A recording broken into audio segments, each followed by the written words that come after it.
Okay. Taylor, obviously welcome back home for a start. Obviously you're here on what in the States we call summer break, but obviously here we're in winter at the moment, but nice to be back home. Yeah, very nice to be back home.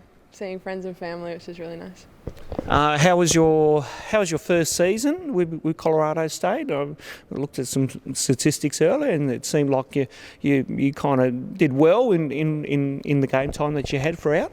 Yeah, it was definitely a really fun experience. Getting over there and being able to play straight away was really nice. Coming in as a freshman as well, so that was really fun. Getting over there and playing, and our team had an alright season, but we obviously are probably going to do a lot better next year because we had injuries and stuff this year and some transfers. But overall, it was a really, really good experience, and adjusting to it was pretty easy once I got over there. I was going to say, what's the difference between obviously you played all around the country here, but then you're playing in kind of bigger stadiums in America, bigger crowds. What's that feeling like for you? It was pretty cool. I think the biggest crowd we went to was when we went to the pit at New Mexico, because that was just, they packed that out, so it was just an unreal experience playing there. And just playing in front of an American crowd as well is a bit different to Australian crowds because they're a bit more into the games and stuff like that, yelling stuff out from the crowd. But it was really, really fun playing in front of the bigger crowds as well. I was going to say they're very passionate, aren't they? Very passionate, yeah.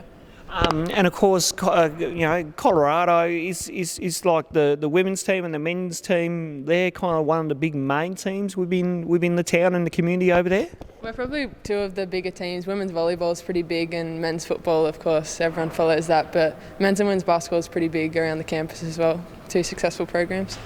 How have you adjusted with school life? Obviously, it's a bit different when you're playing basketball as your main thing, but then at the same time, you've still got schoolwork to get done. Yeah, exactly. They put a pretty heavy emphasis on schoolwork, that being the number one priority over basketball, but it was a little bit difficult at first to adjust to it, but I think in the second semester I got into a bit of a routine, going on the road and doing homework on planes and stuff like that. It became a lot easier being able to juggle both basketball and school, so in the end it was an easy adjustment.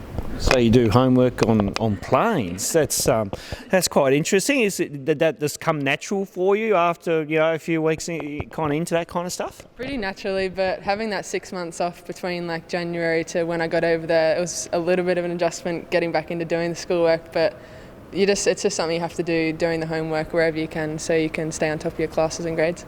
Okay. And what about the culture and the community over there? Again, very different kind of lifestyle from here in Hobart. Yeah, it's really different because CSU is the main campus in Fort Collins, so basically the whole town rallies around every sports team from CSU. So it's really nice in that respect that all the boosters and everyone that comes to games, they're all from Fort Collins, and everyone's about CSU. So that's really nice. And we're a pretty heavy community on that side of things, but yeah, it's a pretty strong community.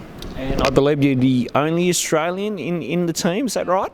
Yep, only Australian, and we have one or two other internationals, so it's a pretty small group of international players there. And do you guys kind of get together and kind of cohesion and whatnot? I think from when I first got there, I kind of went towards them a bit more than the Americans, just because we're internationals and I don't know, we're a bit different to everyone else. But yeah, it's kind of nice being the only Australian as well, because it's like you're a bit of a novelty to everyone, the way you speak and stuff like that. Ask for any kind of Australian terminology? So when I first got there, the first few weeks, all they wanted to know was just me saying different sentences and words, and yeah, it's funny.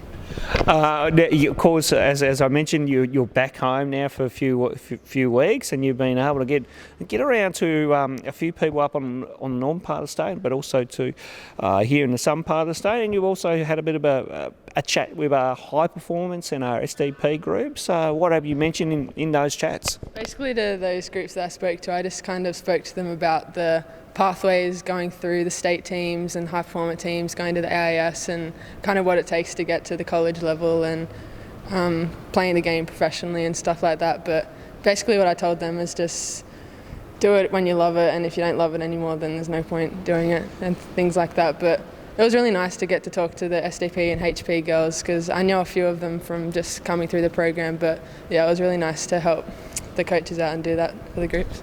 And how grateful are you? You've gone through our programs here in basketball, TAS, and then be able to reach where you are now. How grateful are you for all the coaches that have been involved with you, and of course our state coaches? Definitely very grateful, because obviously I wouldn't be half the player I am without any of the coaches that put the work into me. But all the coaches, like from the get-go, just playing under 12s or 14s in school basketball, like they've helped me shape to be the player I am on and off the court as well. But very grateful for all the coaches that have helped me, and like getting me to the AIS, getting me to college, like they've all played a big part in where I am today.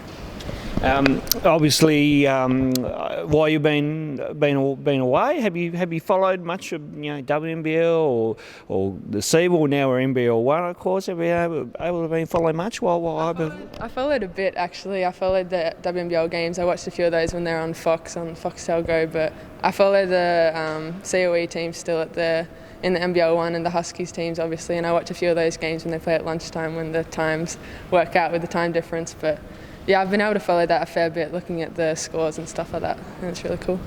And the question I was going to jump to, but then they quickly escaped my mind.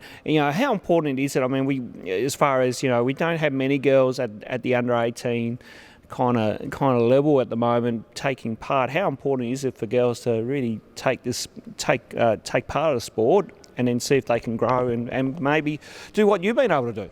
It's definitely really important to keep the girls playing basketball and stuff like that. But I know when I was coming through, like people start to drop off with 18s and 20s level. But I think it's just really important for them to stay playing, and if they enjoy it, to keep playing and hopefully get to where I am today at the college level and stuff like that.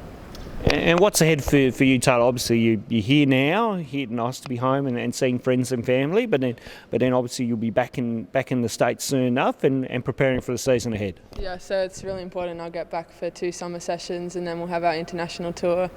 And that's a pretty big summer coming up, just to work in the weight room and individuals and stuff like that, and hopefully be ready for a pretty successful season next year with the team again.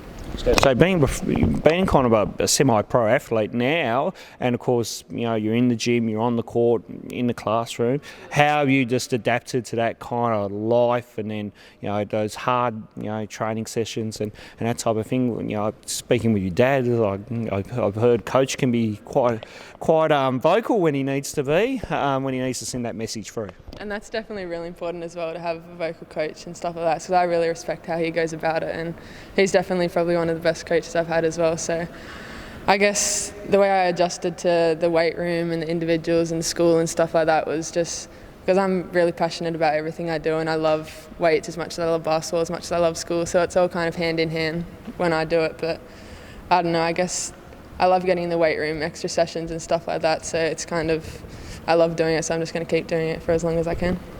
Well, Taylor, obviously a good year one to start you off in your freshman year. Now you come back to your junior year. Would that be right in the terms? Oh, sophomore. Oh, hang on, I've skipped a year ahead. Sorry, sophomore. So we'll continue to follow your progress with great passion and see how you go in the next season to come. So, but thanks for your time on BTAS TV. Good. Thanks, Ronnie.